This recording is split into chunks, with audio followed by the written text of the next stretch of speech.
What happens when a narcissist realizes that you refuse to be controlled? Well, first of all, narcissists need control because it protects their identities and their fragile egos. They are underneath very actually afraid of you. They're actually more afraid of you than you are of them. And I say that all the time. And I think a lot of people don't believe me, but that's true. That all that stuff that they layer on is actually just a show. I often say it's sort of like the Wizard of Oz. You know how the Wizard of Oz built that whole Emerald City and all that stuff? He did all of that because he was hiding that feeble, scared little man that was behind the curtain. That's what the narcissist is. They actually have very, very, very low self esteem, a very fragile self that they're hiding. And they're manipulating others. And they use tactics such as gaslighting and guilt and shame and all of those things because they're trying to control their outcome, desperately trying to control their circumstances around them because they're actually very, very scared people. People who are sure of themselves, people who are confident, they're not desperate to try to control things. It's only actually very fearful people who are desperate to try to control. So knowing what narcissists are doing to try to control their victims or their targets will actually help you feel more educated, and it'll actually help you understand what's going on. And it will actually help you to be more prepared and anticipate what's going to happen. And that's part of my SLAY methodology, by the way, which is strategy, leverage, anticipate what's going to happen. And then you can focus on you, your position, and be ready. Okay. So anticipate is the A. And once you understand what's happening, you can anticipate what's going to happen. So understanding it will actually help you. So understand that they're actually very ashamed people. They have a lot of shame. I mean, you think you might have shame. Brene Brown talks about shame. They have more shame than anyone else. I mean, they are shame personified. They're like one big shame donut. So they use control and manipulation as a way to try to keep their kingdom intact. And you notice they build a kingdom around them and they don't really stray from that too much. Okay, so they do know exactly what they're doing and they are aware in some ways of their toxic behavior. And you know that they're aware because they know how to behave in certain situations. They know how to love bomb you, to get you to do what they want in the beginning. They are aware of that. Okay, so what happens when they realize that you refuse to be controlled? We're going to go through 7 things. So number 1, you're going to see that narcissistic rage. I mean, because they have that narcissistic injury, which is that fragile self that they have. And once that scab is picked at, then that narcissistic rage is just beneath that surface, and that will come flying out. And that can come flying out in a couple of different ways. For an overt narcissist, you can see aggressive outbursts. And depending on how overt they are, you can start to see stalking or violence or even threats of violence, threats of stalking, that sort of thing. For a covert narcissist, they might be a little bit more passive aggressive.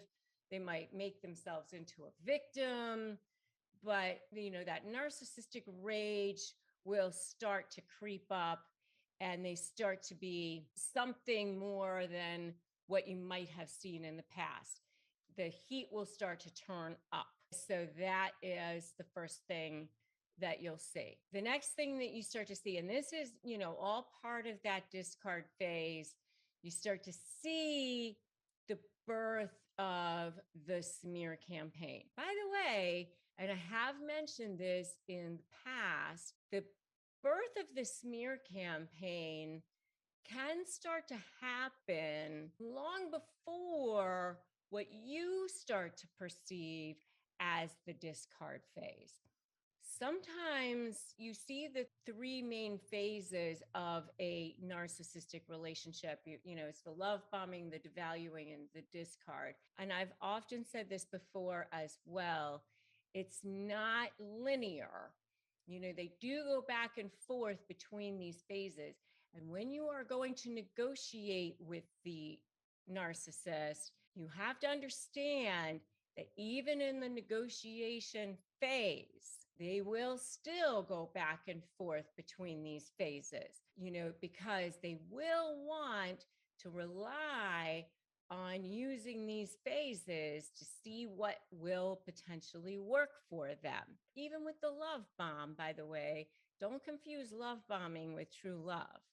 But I do want to say you will see that birth of that smear campaign potentially start happening even before what you perceive the discard phase to be. They start embedding pieces of smearing long before the breakup actually happens. And so they might have started lining up flying monkeys or their army of people by starting to say things against you and about you long before you realize there was even an issue, because they realize, hey, you might discard them eventually, or they may want to discard you eventually.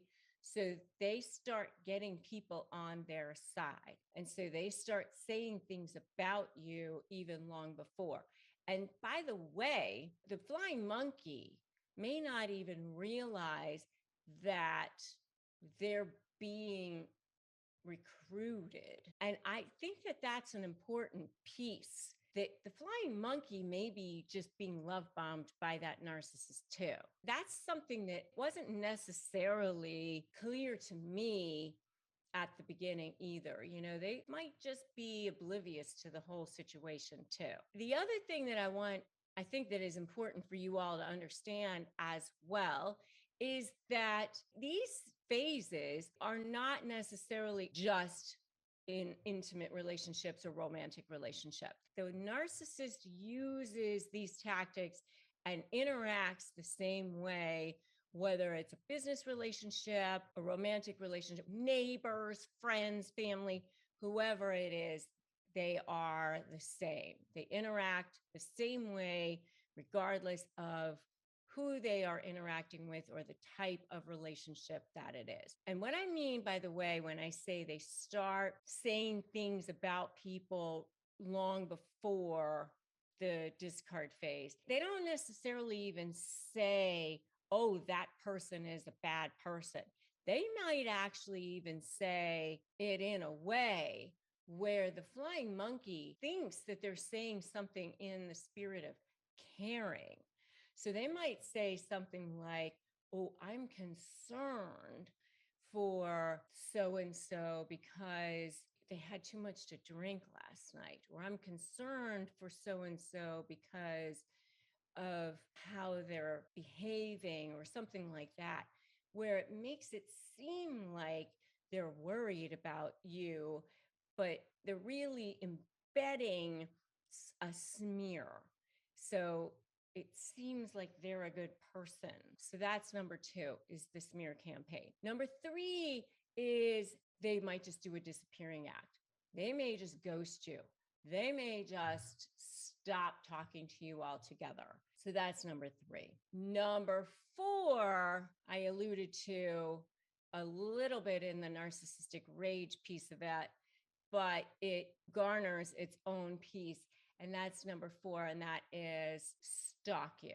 This is where potentially could get violent. I have seen situations, especially as an attorney, especially what I call the malignant narcissists, who have no care or concern at all about potentially ruining your life. So, stalk you or even file motions or file things against you where they might just actually say things against you that are completely false, fraudulent. I have actually seen narcissists file things against people that are just absolutely heinous and horrible, accuse people of child molestation or something like that, but stalking you, saying things against you, that sort of thing. So, this is where a totally malignant narcissist might just completely try to control the target by just full out doing whatever they want to try to show their target or show their victim that they'll do whatever they need to ruin the other person's life completely. So that is number 4. Number 5 is public humiliation. So this is where the narcissist might just go public with whatever they know about the other person by saying things about them, such as intimate details about the person's sex life, maybe, or intimate details about maybe their gambling habits or things about them that, should they be made public, it would definitely be very embarrassing for the other person or could be very damaging for the other person. Certainly, things about that other person that the other person would not want other people to know. And what's interesting about this from a narcissistic point of view is sometimes I have seen where it's actually potentially damaging for the narcissist as well. In other words, I have seen, wives, for example, where they will be very hot to get this information out there about where it could potentially ruin the husband, but then that means that they will not get alimony or something that they would have normally gotten, but they don't even care because it'll ruin the spouse. But yet that means that that person will get fired or that nobody will want to hire that person anymore because it will ruin them in that community, but they don't even care. Like, it will actually hurt them too. It's their own undoing as well. But they don't think it through. They don't think it all the way through when they go through with this whole public humiliation. But that's number 5. Number 6 is the lying and denying. And that is where they just will lie and deny about anything and everything. And that's, something that narcissists just do anyway. But they'll continue to do it and they'll escalate their lying and denying. And they will do that all the way through, especially when they realize that you refuse to be controlled. The last thing, number 7, is they will bait you and try to trigger you. This is even more so when they realize that you refuse to be controlled, because they will want to try to catch you. They will want to try to get you. They were sort of like, what they say is, how they often say that dealing with a narcissist is like getting arrested. Anything you do or say will be used against you. But they will definitely want to try to do that even more so in these situations, because they want to try to get you. It's not only that they're getting narcissistic supply from it, but they want to use something against you. So definitely you want to go gray rock with this. Do not give them the supply, narcissistic supply, and do not give them anything, because remember, anything you put your hand to is a potential trial exhibit. Are you ready to find out what happens when a narcissist refuses to be controlled? Yeah, it's not a pretty sight, because of course that's the one thing that they want more than anything else. You'll start to see a massive change in their behavior, because of course, what happened when you started off on this relationship? They wanted to get their grip on you. I've been in that situation myself personally. I've also seen it up close in other people as well. And when you start to loosen that grip, it's basically you're dealing with a toddler who's having a tantrum on the floor. If any of you out there have kids, you know what it's like. If I were right in front of you as a live audience, I'd say, any of you out there have kids? You'd be out there raising your hand and you'd say, yeah, I've seen it, right? When you have kids and you have a toddler and you want to condition them, you go to take something that they want, they scream, they yell, they kick, they throw things, right? Because what happens? They think next time I just have to scream louder, scream longer, and get more, ridiculous, insane. And my parents will just give in, right? That is what is going on with the narcissist. They just figure, I'll just get even more obnoxious. And next time they'll have to give in and give me what I want. And you just have to go, okay, I have to be stronger and, become like the most strong version of myself back, and realize that that's what's going on, and start to look at them as if they're having a tantrum on the floor, and not get pulled in, sucked in, dragged into the mud.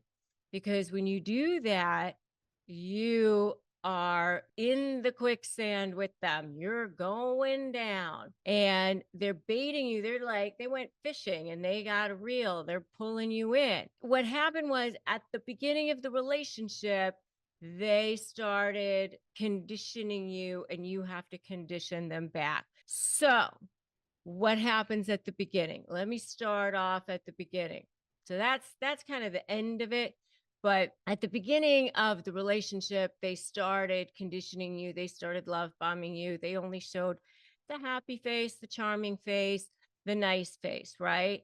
And so they started conditioning you, love bombing you, the perfect, charming, charismatic, amazing version of themselves. And you saw that version and were amazed, because you know what they were doing? They were mirroring you.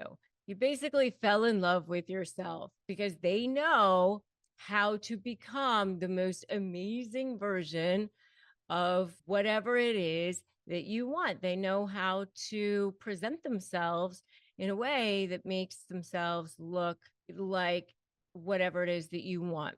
So that doesn't last very long. Then, you get to that next level, which is the devaluing stage. And then you get to the whole toxic stew of what comes next. So, what you're doing is, I call it step one, don't run. Step two, make a U-turn. Step three, break free. So you're kind of now shifting this dynamic. You're shifting how things are going to be, and they're not liking it.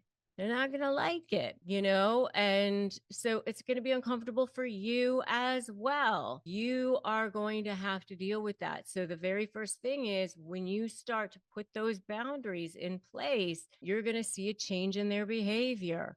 They're going to light up your phone like a Christmas tree. They're going to show up at your house or office. They're going to go insane, probably. They may become more needy. They may become more demanding. They may even start trying to love bomb you again right away, because they might start realizing, this person is slipping away from me. And this is in a business setting or a romantic setting, if you will, by the way. I saw it in a business setting. I was business partners with a narcissist, and I saw it in a business setting. That's when you start to see them doing all the things that you wanted them to do in the first place, a lot of times, which is highly annoying, by the way, because then you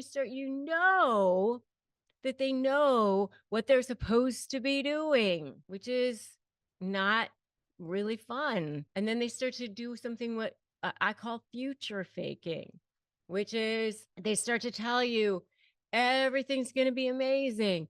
You'll see. Don't look at all the stuff that happened in the past. The future is bright.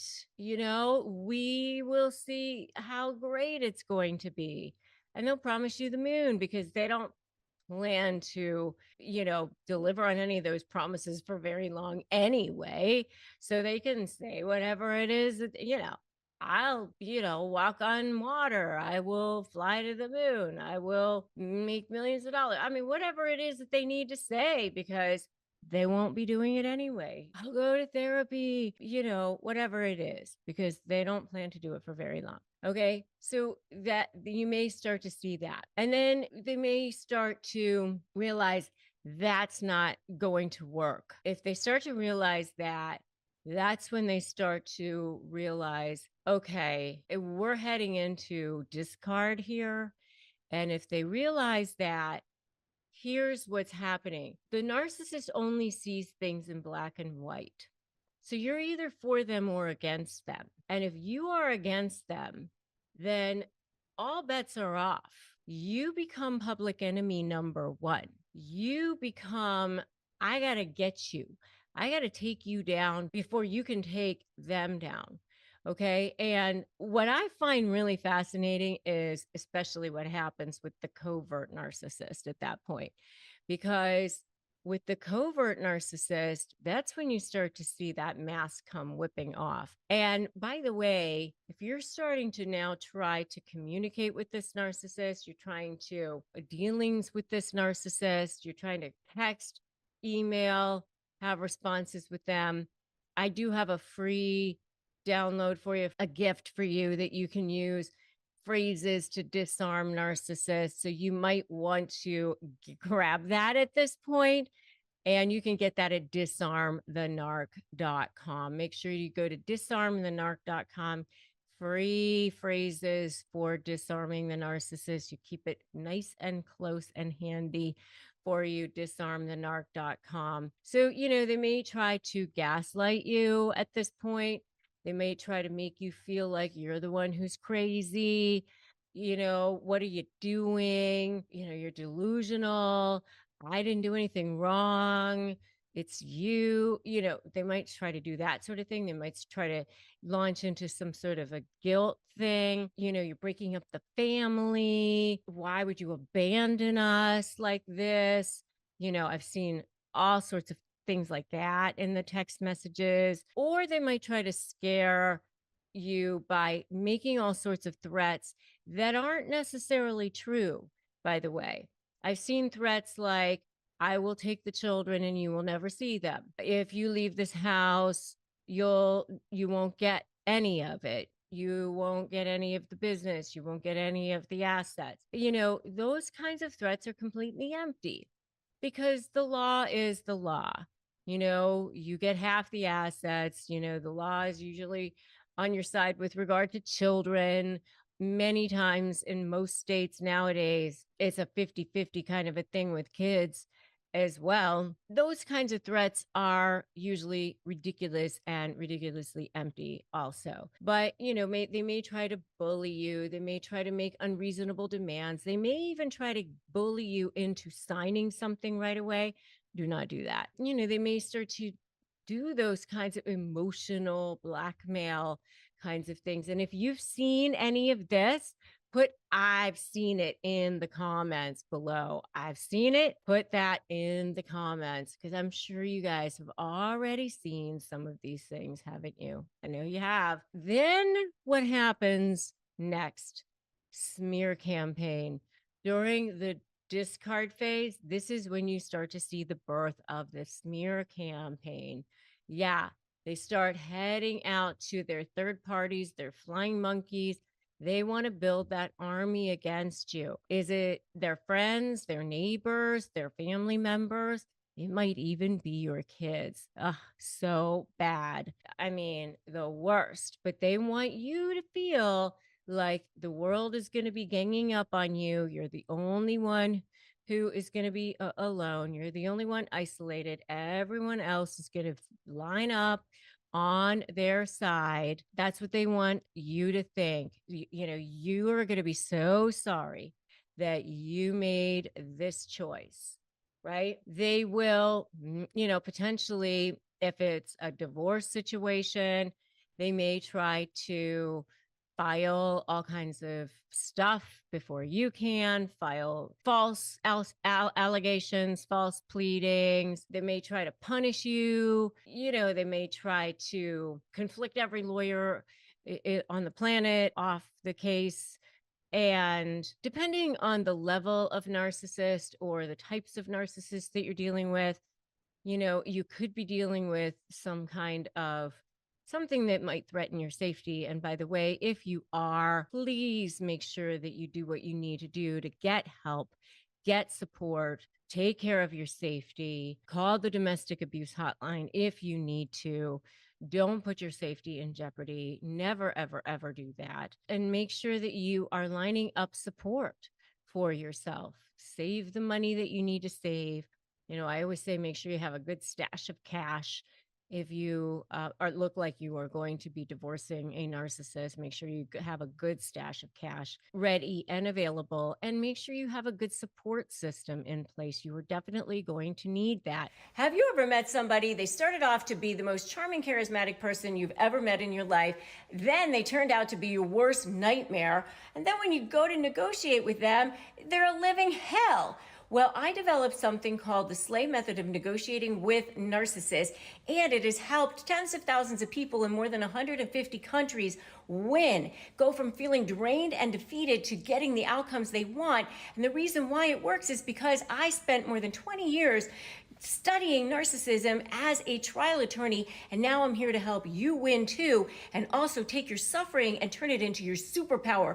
Take your pain and turn it into profit, peace, and purpose as a highly specialized high conflict negotiation coach. If you want to learn how to do it, then just go to RebeccaZung.com/apply and I will show you how. All right, so when you're negotiating with them, one of the things you're going to be wondering is what's happening? How are you going to know when they're starting to lose control? And then what are you going to do about it when they start to lose control?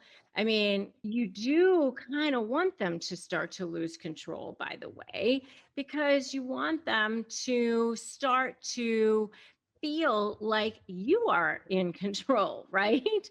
I mean, you want them to, not feel like they're the ones that have all the power all the time. So I want you to start thinking about that, because sometimes, when you have been the target of a narcissist for so long, you're like, you want to have power back.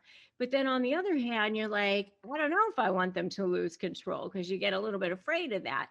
So you have to kind of live into it's going to be a little bit worse, or probably a lot worse, before it gets better, because they're not going to go willingly, but it's okay. And that's what stops people a lot of the times. But then I want you to think about this.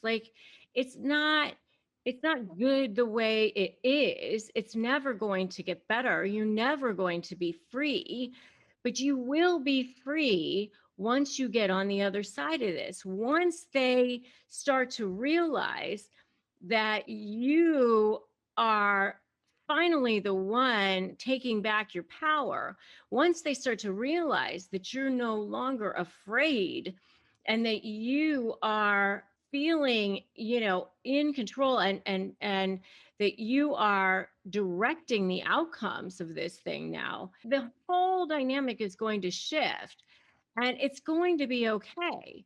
They're either going to go away or they're going to interact with you like reasonable people going forward. That's going to be the ultimate outcome. So the in between thing is going to be, yeah, it's going to get worse before it gets better. And I'm going to tell you, narcissists are always the worst before they're ready to give up, but they do eventually give up, and you will eventually come out of this thing unscathed. And they may eventually even want to come to the table with you, and you know, they might eventually actually even beg you to want to come to the table, okay? But I just want you to be prepared for some of the things that you may see as you start to close in on them.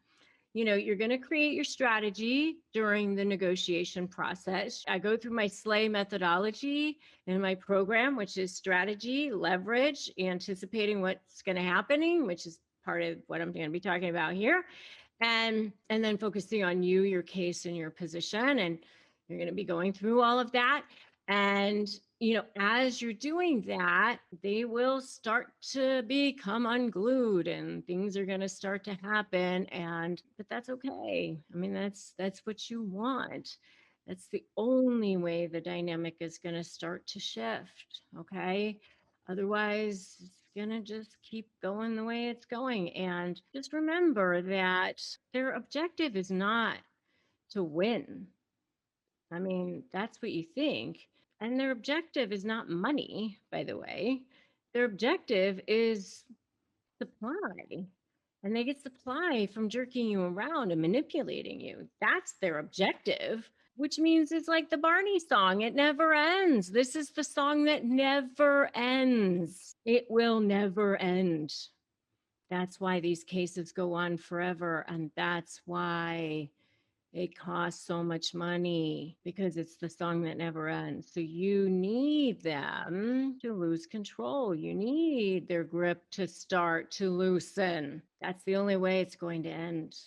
Okay. So what are the 4 signs that they're starting to lose control? Well, number 1 is they start suddenly love bombing you, suddenly hoovering you, suddenly, oh my goodness, suddenly they're so nice again, suddenly they're so good to you, suddenly you're best friends, suddenly they want to reminisce about old times, suddenly you're getting these little DMs or text messages, or suddenly they want to meet for coffee, or suddenly they want to talk about things in a rational person way, or what do we need lawyers for, or how come you're doing it like this, or all of a sudden they're just like, they act like nothing bad ever happened. That's another thing that you might see.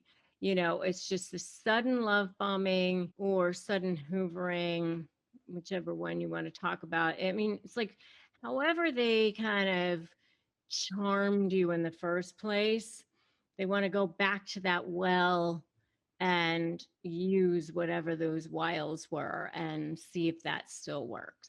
Okay. And sometimes it does with people. And sometimes when they do that, by the way, this is where I say you might want to ethically manipulate the manipulator. This is where I might say, okay, call their bluff and say, sure, sign the agreement. And then we can definitely be best friends again. Absolutely. Sign the agreement. And then you'll see that their sudden little love bomb is probably, a manipulation, right? Okay. So that's number 1. Number two is the little sudden burst of love bombing and hoovering didn't work. So now let me just try increasing the devaluing. So let me just try like putting you down. Oh, you think you're so good at this. You totally suck at this. Oh, your lawyer sucks. You're gaining weight, like whatever. Like they just start saying like horrible things. The flying monkeys start, increasing, they start increasing their armies, beefing up their flying monkey armies. They start posting more on social media to show all the things and fun things they're doing that you're not a part of. And, all of this starts happening because, you said no to the Hoover or whatever. So, and more on this, by the way, in my video on what happens when you refuse the Hoover. If you want to check that video out, by the way. So that's number 2. Number 3 is, okay, like they're escalating. Like they tried this, they tried that. Like you see how like they're starting to get more and more like desperate. This didn't work. This didn't work. Let me try something else. Let me try something else.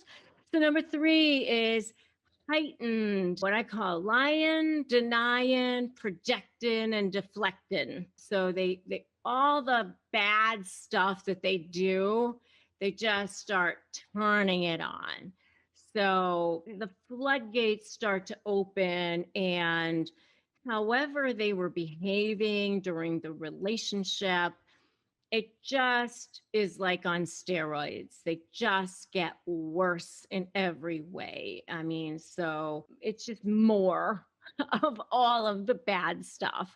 So, more flying monkeys, more gaslighting, more intimidation tactics, more projecting of everything on you, more toxicity on every level, just more, because the love bombing didn't work. The more devaluing didn't work.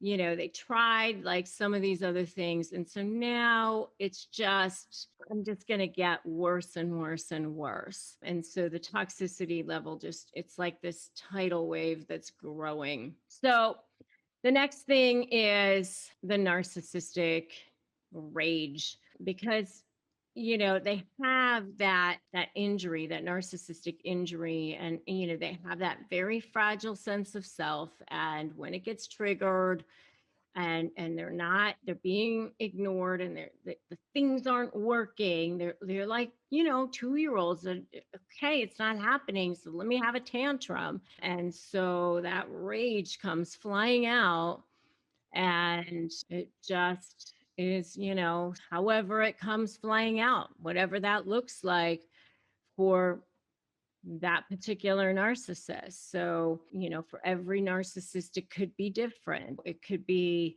something more passive aggressive. It could be something dangerous, even sometimes. I mean, it could be violence. It could be stalking. It could be threats of violence, threats of stalking.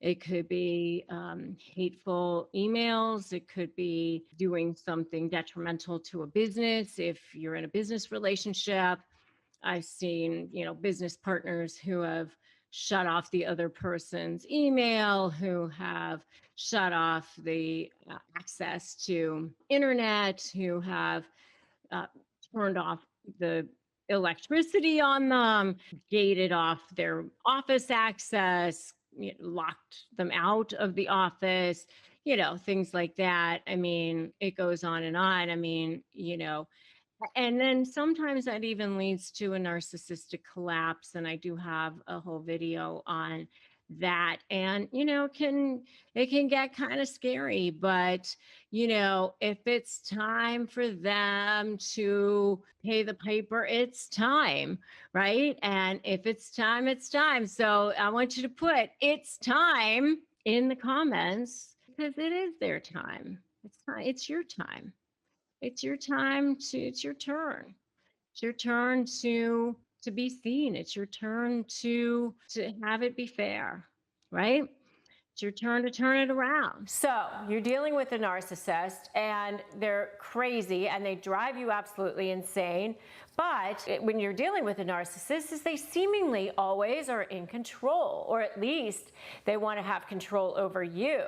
So they do all sorts of things to maintain that control over you, because control is a form of supply that they get. When they are controlling you, they get narcissistic supply. What is supply, you ask? I'm going to direct you to a video I did on Narcissism 101. I talked all about narcissistic supply, but basically what I want you to understand is that narcissists have no inner sense of value. They were traumatized at some point when they were young, when they were children. And I've also read things that it could have come from even overindulgence, but most of the time it comes from trauma or neglect or something that happened that caused them to have little to zero self-worth, so they have no inner sense of value. I've often said they're like the hollow chocolate Easter bunny that looks good on the outside, but there's nothing going on the inside. And as a result of that, they feel that the world is not a safe place. So they're not trusting, and they feel that they have to manipulate every single situation. So they live off of something we call supply. And supply is anything that feeds their ego. It feeds their external sense of value. So supply can be, money and big prestigious job and having all of the trappings that feed people's egos, like living in the right place or having the right spouse or whatever. But most often, and a lot of times, supply for a narcissist comes in the form of something much darker, much deeper, much worse, and that is devaluing people, debasing people, treating people poorly, because then they have that sense of control. But every single narcissist has something inside of them that is what we call narcissistic injury. And it's something inside of them says, I'm not good. If you were able to peel it away in real time, in real form, you would like peel away and you would see this tiny little scared child living inside of them. And that tiny little scared child, they feel that if somehow that they're exposed, like they would almost die. Like they wouldn't have anything left of themselves. And so they protect that narcissistic injury at all costs. But if that narcissistic injury is tipped off in some ways, like rubbed on, then that triggers narcissistic rage. And as a divorce attorney, I have seen it many, many times. Regardless of whether they are doing the discarding or the other side is doing the discarding, during that discard phase, remember the relationship is love bomb, devalue, discard. And if you want to know more about that, check out my videos on love bombing, devaluing, and discarding. During that discard phase, you often see that narcissistic rage being triggered. And so that is one of the signs that a narcissist is actually losing control, is you see that rage come flying out. I literally just settled a case that, the wife, I'm representing the wife, the husband is a clearly malignant narcissist. And if you want to know more about malignant narcissists, check out my video on the most dangerous type of narcissist. He just would rage and just drive everybody crazy. They act like 2-year-olds having tantrums, but they're, grown adults. And so that they're losing control because they act like that to try to gain control back over the situation. Sort of like how a 2-year-old has a tantrum, hoping that they'll get control over their parents that way. In a 2-year-old's mind, if I fall on the floor and I scream loud enough and I scream hard enough, my parents will give in and give me what I want. And so that's what a narcissist does. It's the same exact thing. It's really the same exact mentality. And so what happens is with the 2-year-old, if the parents keep giving into these tantrums, then the next time it happens, the 2-year-old goes, well, they gave in last time, so this time all I need to do is cry louder, cry harder, cry longer, and they will eventually give me exactly what I want. And so the same thing happens here. So one of the ways that you know for sure that a narcissist is starting to lose control is you see that narcissistic rage come flying out. Another way that you know that a narcissist is starting to lose control is that they start to devalue you. Well, obviously, you are a horrible mother or you're a deadbeat dad. They're going to start to say things like, to trigger you. One of the things when you're dealing with a narcissist is they're really, really good at reading people. That's how they were able to love bomb you in the first place, especially if it's been a romantic relationship. Let's say it's been your husband, your wife, your spouse, your partner in some way, and this person has been with you for a long period of time. They really, really know what your weaknesses are. They know what's going to trigger you. So you'll start to hear them say things to get control back over you, and they hit you in ways that they know are going to hurt you the most. So, I'm taking your children away. You're never going to see them again. I'm not paying you a penny of alimony. You'll be living on the street. Food stamps for you, homeless shelter, things like that. And if you have seen a narcissist rage on and you know that they're just doing it to try to control you again, give me a not allowing it in the comments. When they start to lose control, they start to either devalue you by saying, I'm going to take all of these things, so they try to exert some kind of coercive control over you in that way, or they try to love bomb you and they go, oh, come on, you don't want to act like this. You're really overblowing this. This is too much. You should, let's just talk. You know that we can talk. Oh, how come you want to use that crazy co-parenting app? That's so hard. That's ridiculous. We don't need that. So they kind of go back into that phase of, maybe trying to woo you or use their charisma to get you back. So you'll see them using whatever it was that got them into their web of control in the first place. They go back to that. This show is sponsored by BetterHelp. Investing in your mental health can feel like a big decision, but your peace of mind is just as essential as your physical well-being. Life brings challenges, from the anxiety of stress to navigating high conflict relationships, and you really shouldn't have to face them alone. Traditional in-person therapy can cost anywhere from $100 to $250 per session, but with BetterHelp, you could save up to 50% per session on average. For a flat weekly fee, you get consistent quality care right from wherever you are. With over 30,000 licensed therapists and over 5 million people that have been helped worldwide, BetterHelp makes it easy to find support that fits your life, and you can switch therapists anytime. Therapy isn't just for moments of crisis, it's for building boundaries, learning tools, and becoming the most empowered version of yourself. Your well-being is so worth it. Visit betterhelp.com/negotiate to get 10% off your first month. Visit betterhelp.com/negotiate. That's BetterHelp, HELP.com/negotiate. All right, you know how narcissists take over your mind. They take over your soul. You feel depleted. You feel exhausted all the time. That's why they're called energy vampires. Before I even knew the term energy vampire, I used to say like a leech. They're like a parasite. They attach themselves to you like as if you're a host. You become that narcissistic supply to them. And they take over your mind. And, you wake up in the middle of the night, you're thinking about it. You wake up in the morning, you're thinking about it. You're brushing your teeth, you're thinking about it. You're walking the dog, you're thinking about it. You're washing the dishes, you're thinking about it. And how do they do that? How do narcissists take over your mind? They do that because they start off with this love bombing, and they come off so charming and so charismatic and so personable. And they make you feel like you were the most amazing, incredible human that they ever met. And they mirror you. They use these mirroring techniques to make you feel like, wow, you met this soulmate. And you basically feel like, oh my gosh, wow, where has this person been all my life?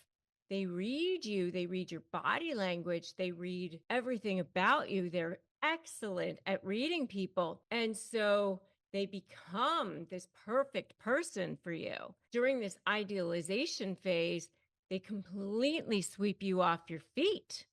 And it's intoxicating. They totally rock your world.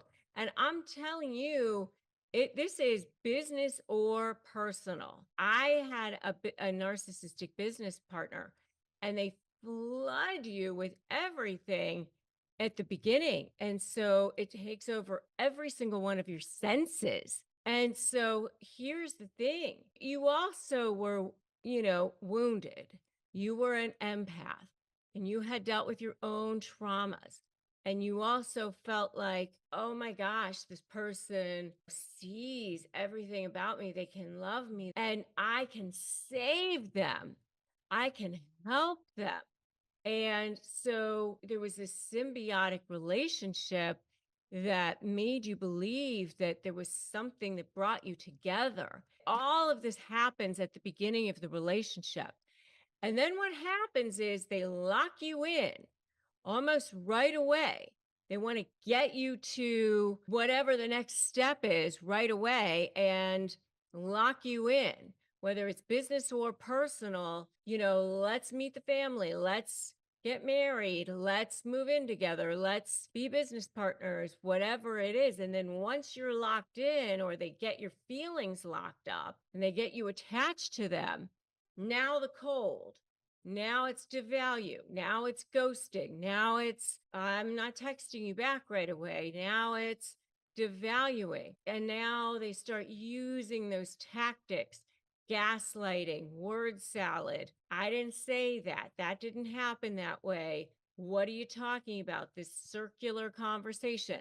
And I have videos on all of these things, word salad, gaslighting. You definitely want to check out my videos on all of these things. If you haven't seen these things, if you're not familiar with these terms, definitely check out my videos on these things. And there are studies that have been done on these things. Robert Sapolsky has done these studies on these things. He was a Stanford University professor who had done these studies on monkeys and the dopamine effects on your brain, on the hot and cold and the hot and cold, and how you actually become physiologically addicted to people because you're just the anticipation that they might give you that hit of love bombing. And so you become physiologically addicted to them. And that's how they start to take over your mind, because you might get that hit of love bombing again because they future fake you. Oh, you're right. I should have done this, or next time I will. And I promise you it's going to be better. And you'll see. And back to the love bombing, because they draw you back in. They draw you back in with these promises of Emerald City. It's going to be so much better. And you think that it is just when you think you're going to go out of it again, because they know how to get you back in again. And so they condition you. They constantly are conditioning you. And so that's how you end up having them take that, where they take over your mind, they take over your spirit, they take over your soul. And so how can you take it back? You just have to get out of that toxic stew and finally break that cycle. And there's a fantastic saying that's, go where you're celebrated, not where you're tolerated. Go where you're celebrated all the time, and start to just put boundaries in place and leave them in place and make them strict and say, I'm not doing this anymore. I'm not going to be in this toxic cycle anymore. I'm going to stop this conditioning. I see what's happening here.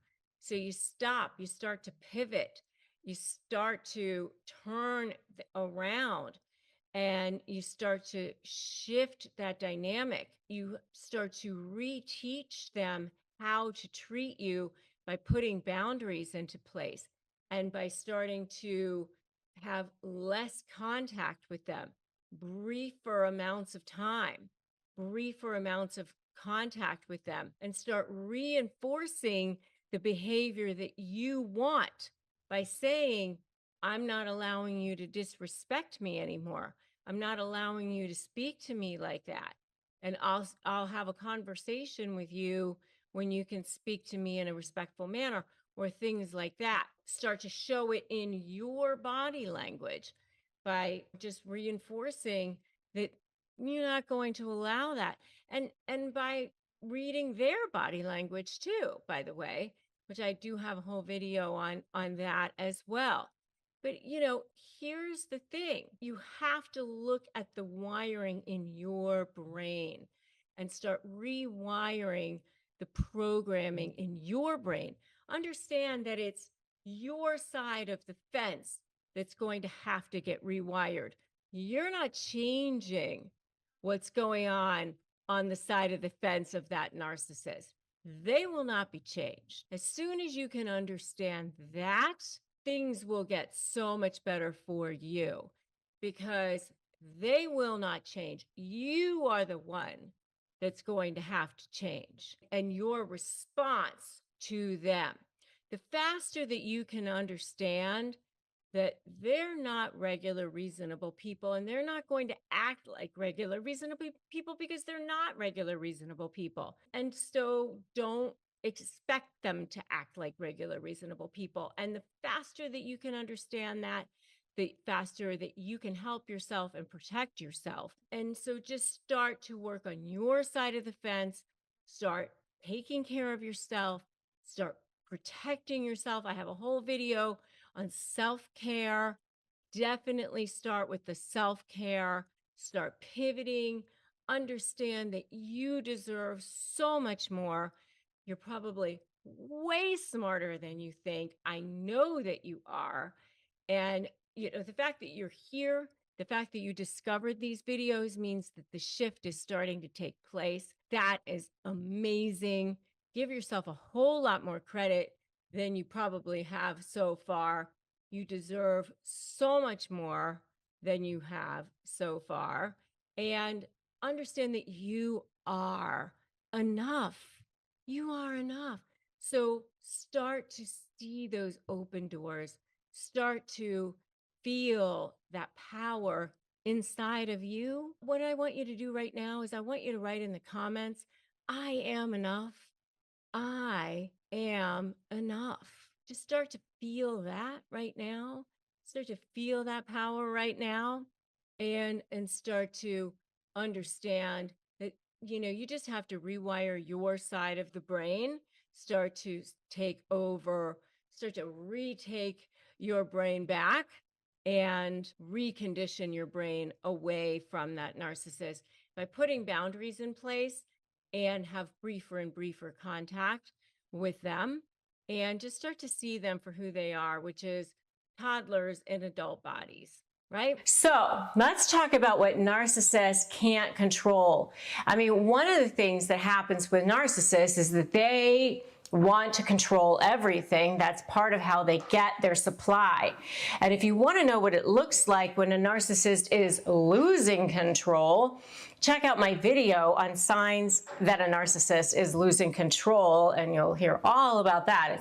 Let me tell you, it's not a pretty sight, but they do lose control sometimes. But what are the things that they can't control at all? I mean, they need to be able to control as much as they possibly can, and a lot of what they do is trying to control you because that's how they get that narcissistic supply. And it really happens when you're dealing with them in some kind of a dispute or a case or something like that. If you're dealing with them in a negotiation setting, such as in a divorce or a business situation. I also have had a lot of people reach out to me that are dealing with narcissists in a probate dispute or something like that. So if you're dealing with a narcissist in any kind of situation like that, you're going to see their characteristics, their narcissistic characteristics go crazy. It goes even higher. It's like whatever they were before, now here it is on steroids because the mask is getting ripped off. They want to get to you before you can get to them. They want to be the one that looks like the wonderful one in the situation. They want to make sure that you look as bad as possible, and they just want to take you down. So, scorched earth litigation and all those terms that have come about, about people who overly litigate or highly litigate cases, all of those people are probably narcissists who've gotten involved with that because they want to destroy you. I mean, that's really what it is. And for them, it's survival. For them, it's like, in order for me to prevail, you have to be destroyed. It can't be that you nicely walk away from each other. I tried to do that with a couple of narcissists in my life. Didn't work. I mean, as much as I tried to keep the peace, and I'm a person who wants to try to, you know, maintain relationships with people, even if we're saying goodbye, because that's what makes it, you know, easier. You never know when you want to maybe go, you know, talk to that person again or see them again. You never know. But hey, when you're dealing with narcissists, it can't be that way. They feel that they have to get you before you can get them. So that's why they have this ultimate need for control. They have to get that control over you, especially when you're in that discard phase. So one of the things that they definitely cannot control are your thoughts, the way you think. I mean, you can look at them and you can, you know, think whatever you want to think, and they can try to make you think a certain way, but they can't actually get control of your thoughts. You know, I've often referred to the book, I Know Why the Caged Bird Sings. You know, it's because that caged bird, your thoughts, your soul, the essence of you can never be controlled by somebody unless you give them permission to. So one of the things that you can definitely can't control are your thoughts unless you allow it. All right? So that's number one. The next thing that a narcissist cannot control are your emotions.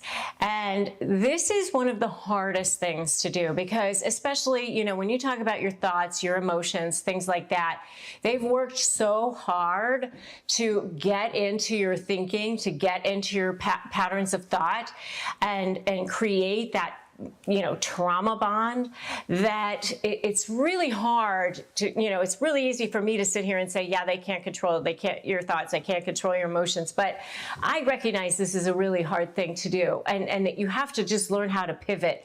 And the first step in learning how to control your thoughts and your emotions and not allowing the narcissist to have control over those things is by recognizing that this is what's going on, by watching videos like this one and other videos on my channel and others of us in the field who talk about narcissism, and you can start to learn that this is a disorder. That these are people who are very broken. These are people who have been hurt. And, you know, there's that old saying that says, hurt people hurt people. You know, people who have been hurt, who have been wounded, they end up hurting other people. And that's what happens with narcissists. They were hurt at some point during their childhood. Something caused them to, you know, feel that the world is a bad place and they have to survive. And in order to survive, it's me or you. And it's not going to be, you know, me that ends up going down. So it's got to be you.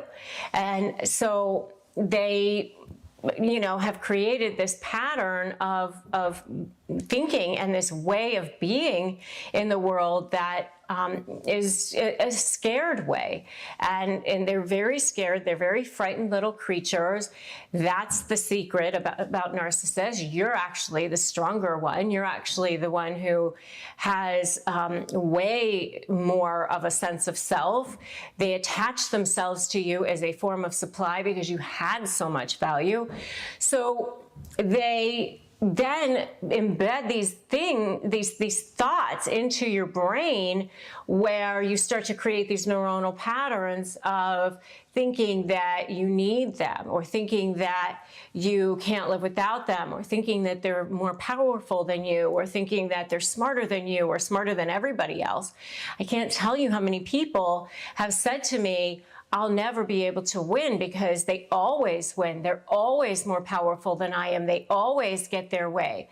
And it sometimes feels that way with narcissists because they can ride that level of entitlement and confident that, you know, that pretend confidence that they exude all the way to very high positions sometimes, and really getting people to believe that they know more, that they're smarter, that they're better in a lot of ways. But the truth of the matter is they don't feel that way inside.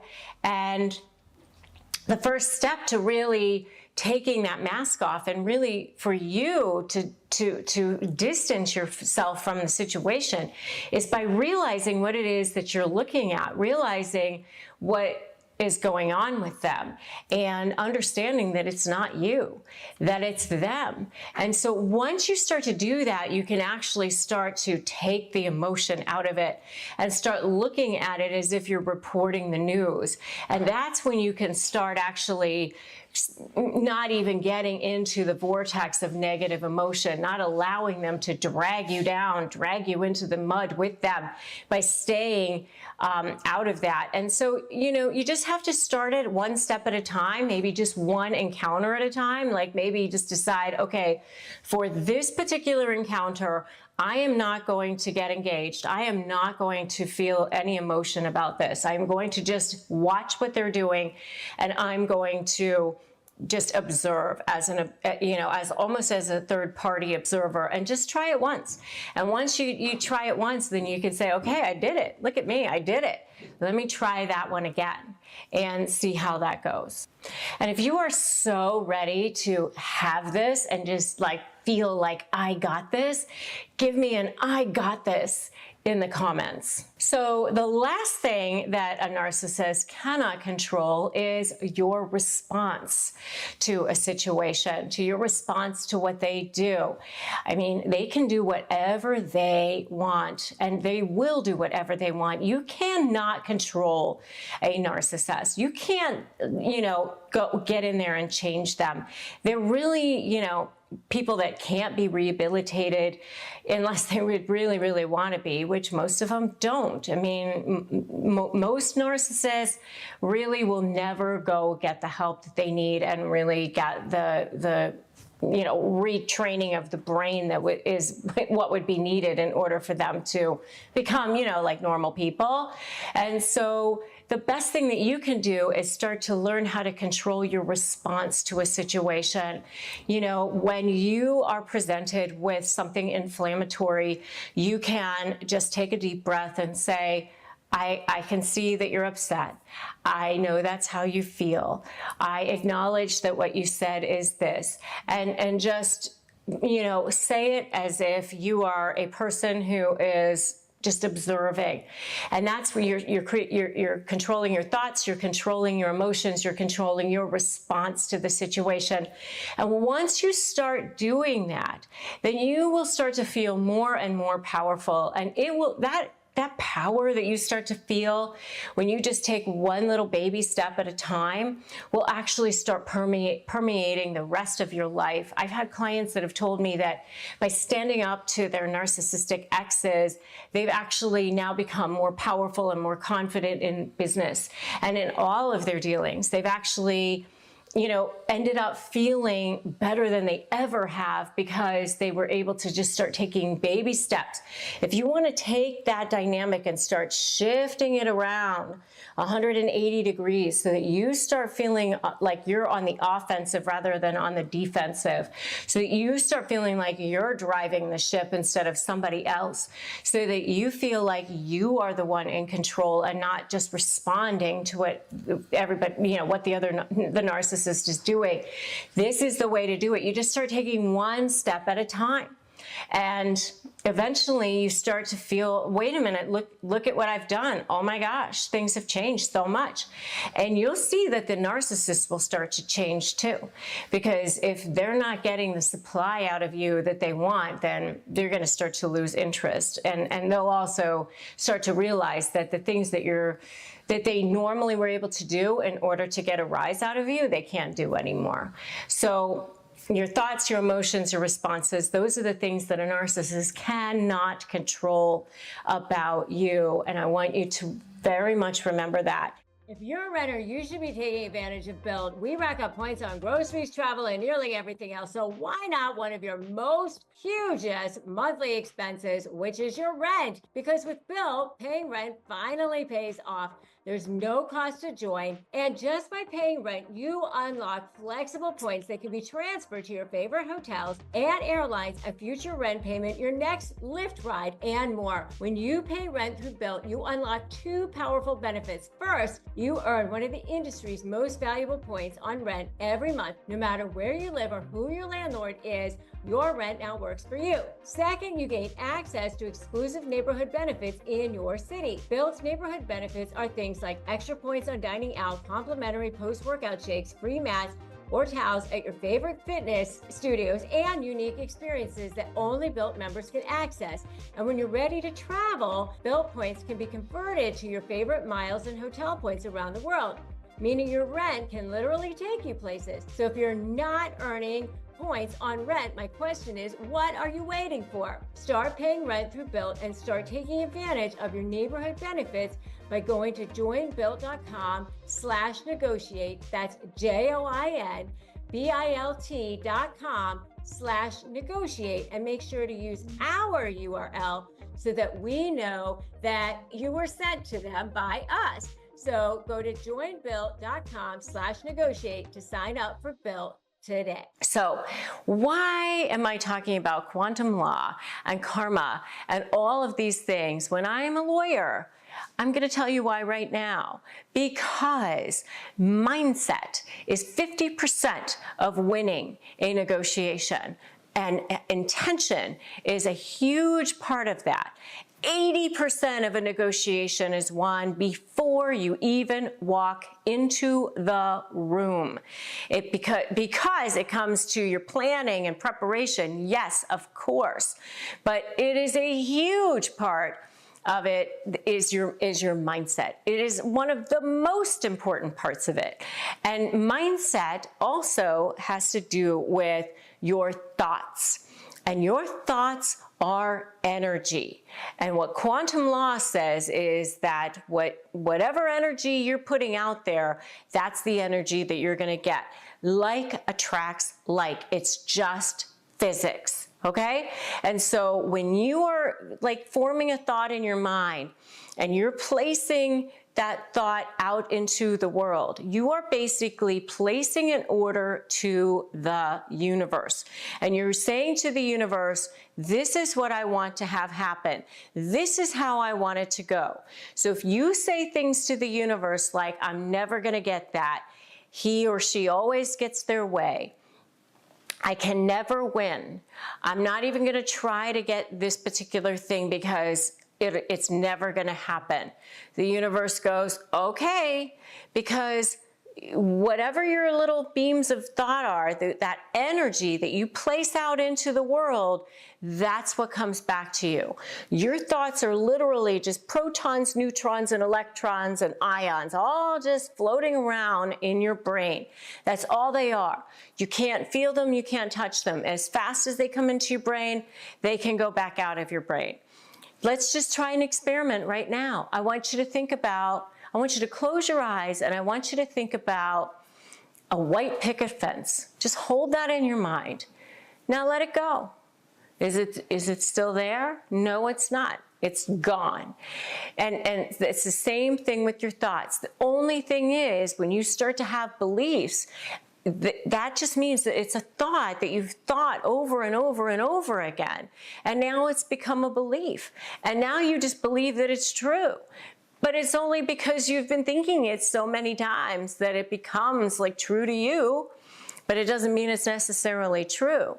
If you want to know more about power thinking when it comes to narcissists, make sure to check out my video called Power Thinking when it comes to narcissists, because making sure you have a powerful mind is going to be so, so important. So what happens when you're harnessing the power of quantum law is you're basically lining up the power of the universe to say, this is how I want it to go. It's almost like you're setting your GPS, and you know, if you're driving from Los Angeles to San Diego and you don't know how to get there, you're going to put a thing in your GPS and you're just going to assume that you're going to drive there. At no point do you go, well, maybe I'm going to get there. Maybe it's going to happen. Maybe not. You know, maybe I'll end up in, you know, Oregon or something like that. You don't think that, right? But that's what we do with our thoughts. We go, okay, well, I think I'd like this to happen, but maybe it won't. Maybe I'll end up over here. Maybe I'll end up over there. You can't do that when you are harnessing the power of quantum law, because, you know, the universe of physics is such that it will respond to exactly what you put out there. Like attracts like. That is a physics law. And so your thoughts are going to beam out into the energy, and whatever it is that you put out there is going to come back to you. So the first step in actually beating that narcissist is believing that you can. And not only believing it, but knowing it with every cell of your body that this is how it's going. No matter what, this is the direction that it's going to head. I am going to receive this. I am going to let them know that I am more powerful. They are going to see that they are no longer the more powerful one, that they are no longer the one who's controlling me. I am the one who's in control. I am the one who's in control of my thoughts, my life, my outcomes. And then that's how it ends up going to go. The universe wants to respond to you. It absolutely is at the ready. It's like the soldiers who are just, as soon as you clap, boom, there they are. What would you like? But you have to let them know what it is. Because if you say, I'm never going to win, I shouldn't even bother to try, then that's how it's going to go. And the other thing that's really, really important is that you need to make sure that you are not saying things to the universe that's going to make the universe believe that you're not in control. And by saying things like, I'm a victim, I can never win, or I need a good lawyer, or somebody else has to help me, or I need more money, or all of those kinds of things. You're basically saying to the universe, I don't have it now. I'm not in control. I can't do it. The way things are now, it's not going to happen. And then that's what's going to happen. You've placed that order to the universe.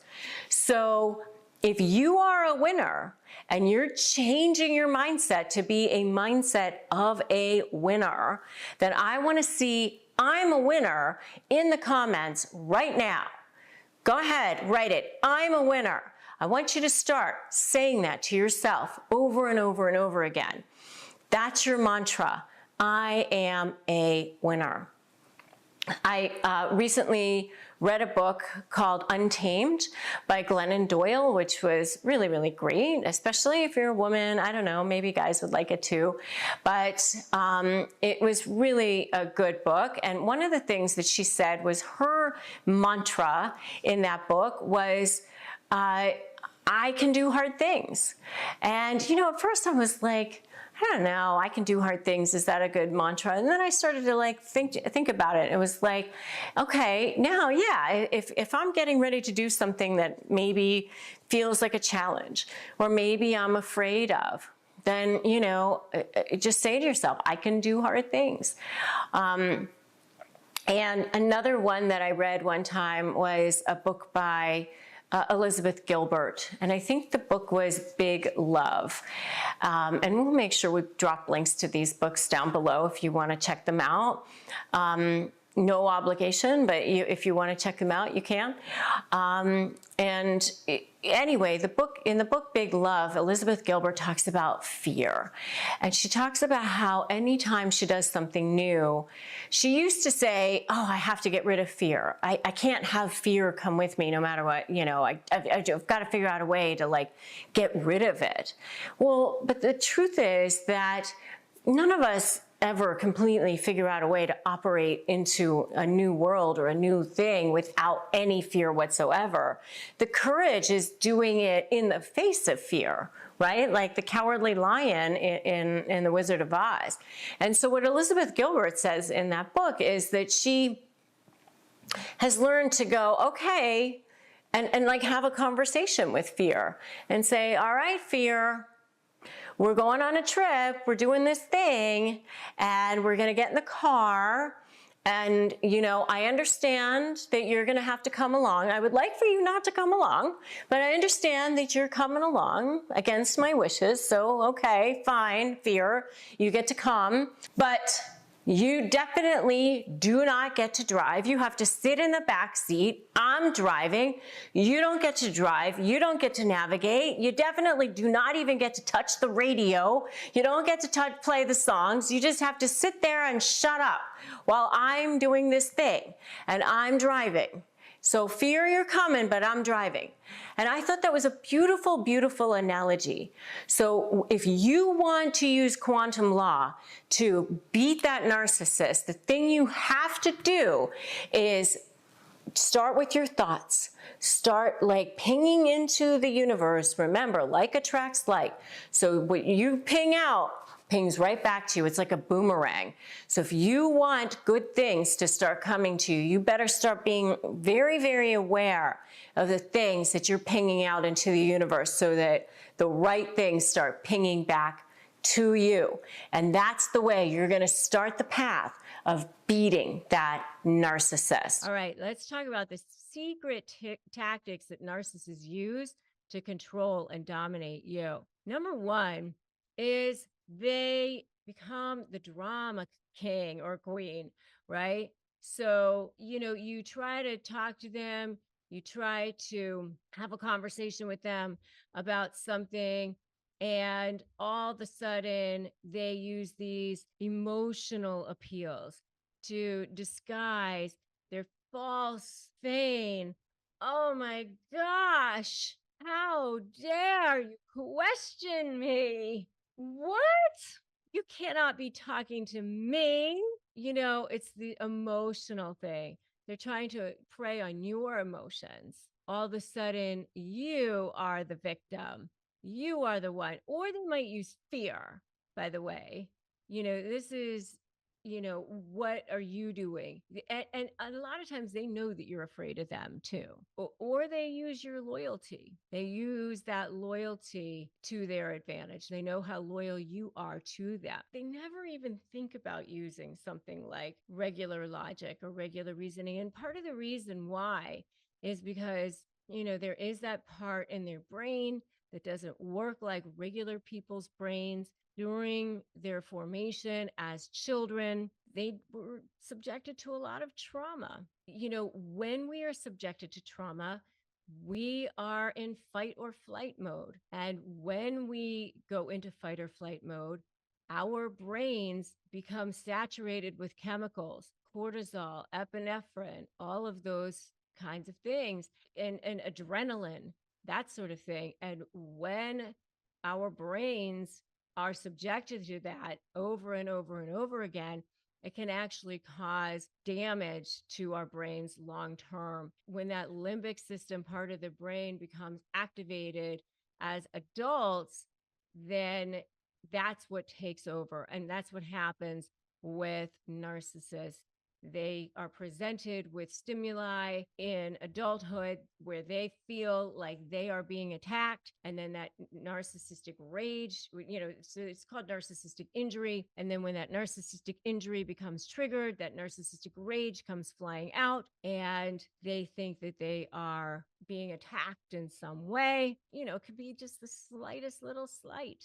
They heard a tone, they saw a look, they felt something. And, so they don't process things in the same way that we process things. Just remember that when you're dealing with a narcissist. All right. So the second thing is this everybody, nobody. Remember, they see things in black and white. Narcissists don't see things in grays. You're either for me or you're against me or everybody or nobody. Everything is all one way, one thing. And remember, when that narcissist brain takes over, then that's how they think, right? But one of the things that they do is they like to make you think that, especially during the discard phase, that everybody's lining up against them and nobody's going to be on your side.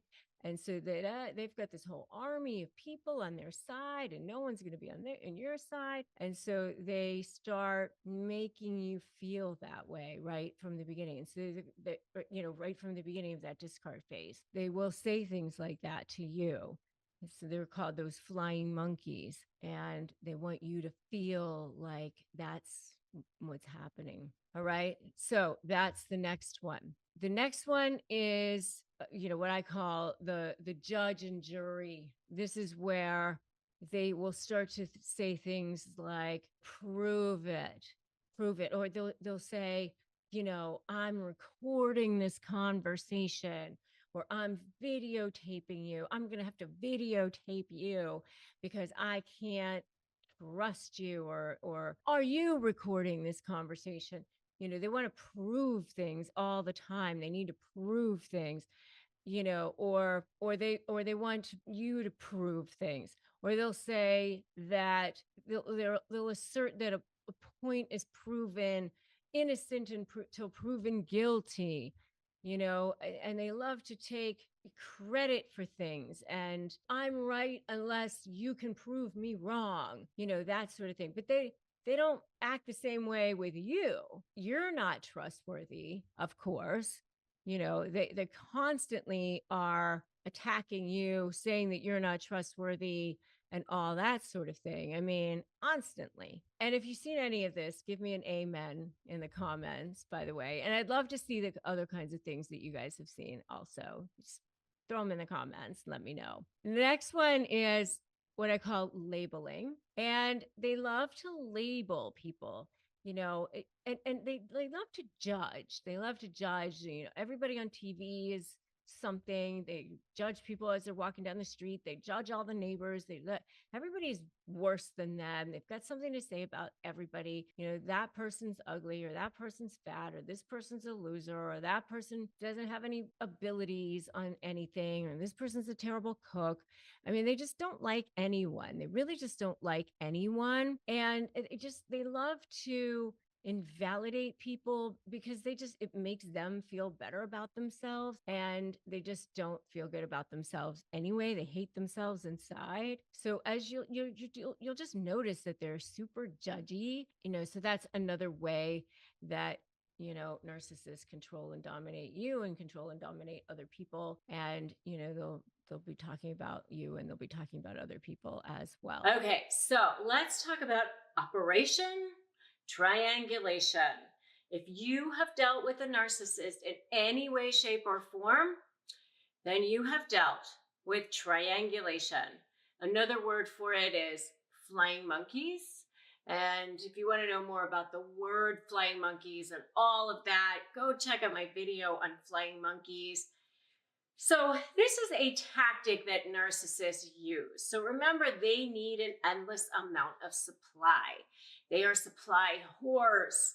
They must have it. They must have it in any way, shape, or form that they can possibly get it. Anything that they can have to feed that ego. It's like oxygen, food. It's their lifeblood. It's like what they breathe in. They must have. And they literally will take it from everywhere they can get it. So one of the ways that they can get it, and it actually kind of works out pretty well for them, because when they triangulate, they're getting the attention from the flying monkey, or that person that they're triangulating with, and it has the benefit, the added benefit, the little bonus sugar cherry on top of making you miserable. So they get both. So it's like so beautiful for them. They actually figured out a way to not only get supply out of you, but they can get it out of multiple places at once. Isn't that fantastic? So they get to have this other person adulate them and think that they're so wonderful. And you are over there going, what are you doing with this person? Who are you talking to? What are you saying? Or they come back and they say, I spoke with Mary over there, and Mary agrees with me that you're crazy, or that you don't appreciate me, or that you treat me badly, or how wrong it is that you don't believe everything that I say. And whether Mary said that or not doesn't even matter, because it serves the purpose that they want to serve, which is, making you miserable. So that's what they do. They line up their flying monkeys. It's a reference to the Wicked Witch from Wizard of Oz, where she had those flying monkeys like next to her, and they would just fly around and report back to the Wicked Witch and let the Wicked Witch know what was going on. Dorothy and the Tin Man and the Scarecrow and the Lion, they're just walking along the yellow brick road, all, innocent and happy. And there's the flying monkeys like coming along to see what's going on and reporting back, just like the little minions. And that's what happens with narcissists as well. They have their little minions that are looking to see what's going on social media. And then they would go running back, scurrying back, and they tell the narcissist what's going on. Oh my goodness, they posted this, or they went there, or I saw them say this. And let's all scurry and figure out what they're talking about. And you're over there feeling left out, feeling isolated, paranoid, wondering what's going on. Then you go ask the narcissist about it. And they love that, because it's working then. Now you're worried. Now you're upset. They know that they got you. So, you want to know what I was talking about with Mary over there? Well, I'm not going to tell you. Or Mary said this, or Mary said that. And now you're bothered, because they want you to feel bothered. They want you to feel like you're left out in the cold, like you're isolated. And a lot of the times they use their special phrases, like everybody else thinks this and no one else thinks that. If you want to know more about the narcissist's favorite phrases, check out my video on that topic. But the whole point of it is to try to make you feel bad. And if you are so sick of those flying monkeys, say banish flying monkeys in the comments below. Just say banish flying monkeys, because they really do need to be banished. I know when I was dealing with a couple of narcissists in my life, I had that situation, and, as long as you're still in the narcissist space, you're giving them opportunities to use their operation triangulation to try to get at you. And, the best thing that you can do, honestly, is just not react at all. Just act like you don't really care who they're talking to. You don't really care what they're saying. Don't even ask them about it. Don't even acknowledge that they had a conversation with that person. Because as soon as you do that, you're giving them narcissistic supply. You're giving into that. And it's funny, because I kind of knew that before I even knew these terms. I had never heard of the term triangulation. I had never heard of flying monkeys. And to me, narcissists were like people who were going around bragging about themselves all the time. I honestly didn't really even know what a narcissist was. I didn't know anything about covert narcissists until somebody said the word to me. And that's when I started to figure it out. And by the way, Operation Triangulation is a favorite of the coverts. They love it. Love it. So if you're dealing with a covert narcissist, you're definitely dealing with triangulation, but all narcissists like to use triangulation. It's one of their little favorite go-to bag of tricks. And so if you know that you're with somebody, whether it's in a business setting or a personal setting, and they're trying to make you jealous, or they're trying to use other people to somehow evoke a response from you, then you're probably with a narcissist, and it's probably time to, head out the door and figure out a way to get out of this relationship. So if you were getting ready to negotiate with a narcissist, especially, any kind of difficult person, whether it's a narcissist or not, by the way, it doesn't even matter if they've actually been labeled as a narcissist. It could just be a jackass, but if they're extremely difficult to deal with, then, it's going to be the same, right? So let's talk about what coercive control is when it comes to narcissism. The thing that you have to do is understand where it comes from before we can even really understand what coercive control is and why they do it. So narcissists have no inner sense of value. Something happened with them when they were back in their childhood, and they came to a conclusion that the world is a bad place. They came to a conclusion that they have no sense of value, that there's something maybe innately wrong with them, or something innately broken. And it could have been anything. It could have been a trauma that happened to them. It could have been abuse that happened to them. I've even read some things that have said that children who are overindulged too much, they feel like their parents didn't care enough about them to discipline them, to give them boundaries. Children need boundaries. They need guidelines. They need structure to feel secure. And without that, they sometimes end up feeling like they have no inner sense of value. So who knows how it happened, but what happened is that at some point they drew the conclusion that they didn't have value to them. So they ended up feeling like they needed to get value from the outside world in some way. So they're trying to layer it on, they kind of slather it on this narcissistic supply, but underneath, it's still a feeling of emptiness, of worthlessness, and all of that. And no empaths, you can't fix it. You can't make them better.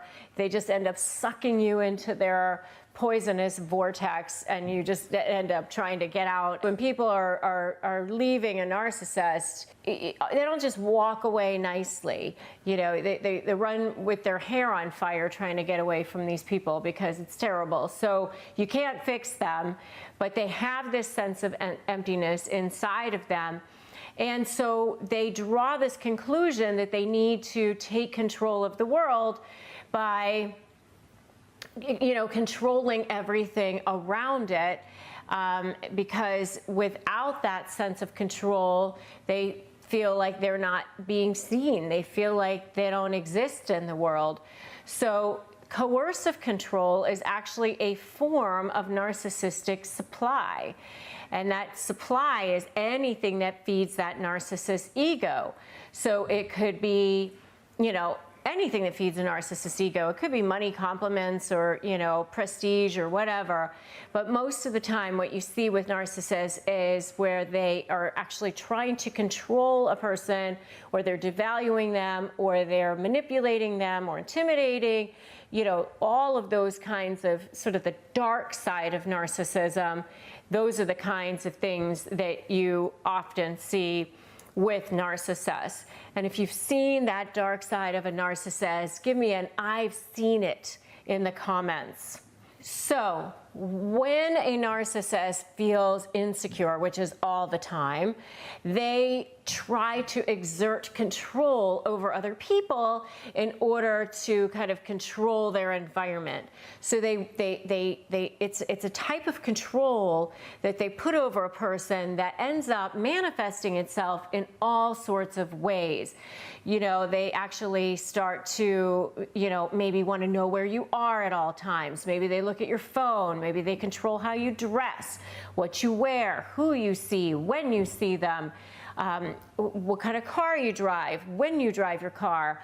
I actually saw a situation one time where the husband would actually, you know, check the mileage on the car before he would leave for work and see, you know, if the wife drove anywhere at the end of the day. And if she did, where did she go? You know, they might put car trackers on you. They might track your phone. They might have some sort of software that tracks what your emails are, what your text messaging is, things like that. I mean, it can get really, really malignant and poisonous, where they're looking to control every aspect of your life. What you think, what you say, how you breathe, almost everything. And then while they're doing this, they're probably devaluing you and treating you poorly, also while they're love bombing you and all the other things. But it's a form of controlling you that can go really, really deep and really, really far. But what they're trying to do is make sure that all of your world is about them.